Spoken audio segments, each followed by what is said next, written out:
Like Olivier Bardin's work was, for example, just rows of sofas, armchairs. So people just will sit there, think about something, leave. Or Dan Pevrovsky's work was just a sort of black wall where people are invited to make their own drawings or graffitis. And Xi Jingmen worked with a local theatre's youth group to actually make up a new interpretation of Journey to the West. It's like the monkeys, sort of all three, these artists from different Far East Asian countries knew about this story about the monkey going to the West and to get the Buddhist sort of enlightenment. So that is also quite a popular kind of children's cartoon in the West. So these British students knew about the story as well, but had sort of different ideas.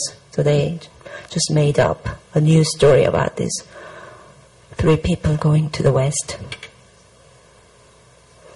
And currently we're showing a touring show from MoMA in New York called Color Chart, with lots of new commissions in the gallery, such as Jim Lambie, a Scottish artist, floor installation Zobop, and American artist Dan Flavin's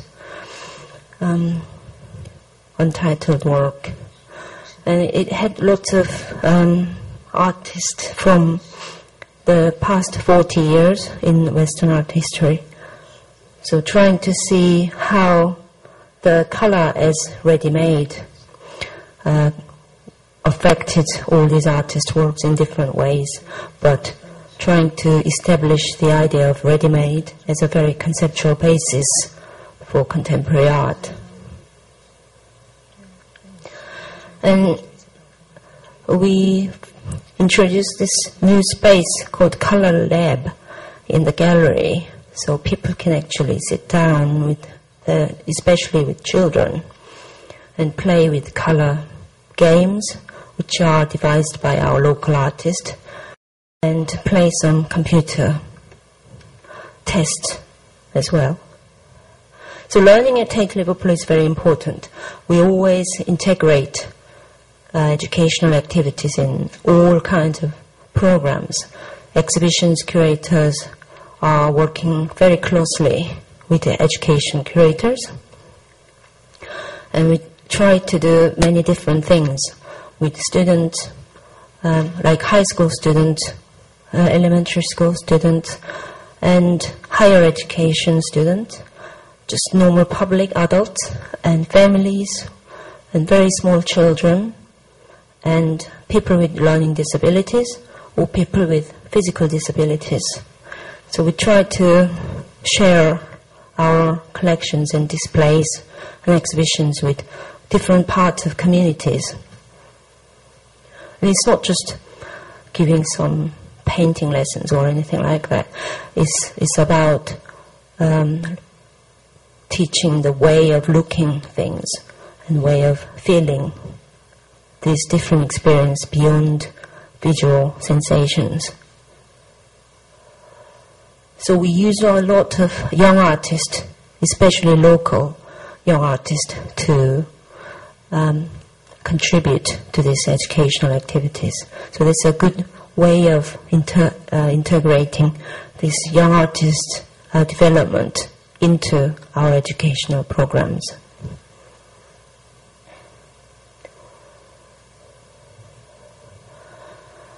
And some examples were like 20th birthday of the gallery opening in 2008.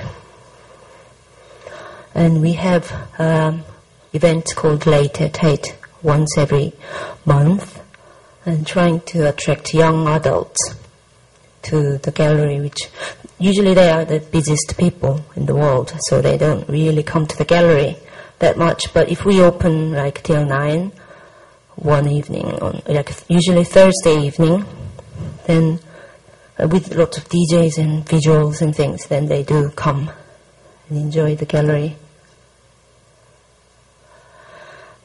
And some new development in Tate, which explains how Tate is trying to encourage the development of contemporary art in the nation. We recently were donated by a British collector, Anthony Doffey, who used to run a gallery, but now he has given most of his personal collections to the nation. So Tate and Scottish National Galleries are looking after them on behalf of the nation, and it's called Artist Rooms. And one we are showing at the moment at Tate Liverpool is Solowit's wall drawing. As you can see, usually artist rooms are all about individual artists showing in depth. So you could see one artist work really well. Then Solowit's this color painting was the perfect sort of display for color chart period. So the whole gallery is all about color and how this kind of ready-made colors straight from the cans can actually make this kind of vivid imagination. So artist rooms just launched all over the country, Liverpool, London and Scotland, 5 places in Scotland and Northern Ireland, and they're all happening at once. Lots of Andy Warhol's print, and for the first time for some places like Robert Mapplethorpe, Audrey, Diane Arbus, and lots of Joseph Beuys.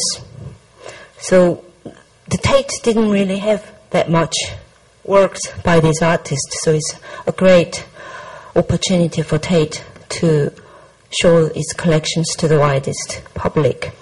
And Anthony Doffey's condition for donation was to show all these works really actively, always trying to find a new audience, especially young people, to see these very well-known international artist works. So Jeff Koons was one of the great additions, and Robert Terrian, we didn't have any works before, but now we have this like giant table and 4 chairs. So usually they consist of one big display of particular artist. And Gilbert and George and Damien Hirst, we didn't have any animal sculptures at Tate before, but now there are a few Damien Hirst sculptures. And what we really try to do as a public institution in Britain is to share the national collection of modern and contemporary art with a wider public. And all these things happen in very complicated but coherent way. And we try to focus on our missions, and the mission statements change time to time.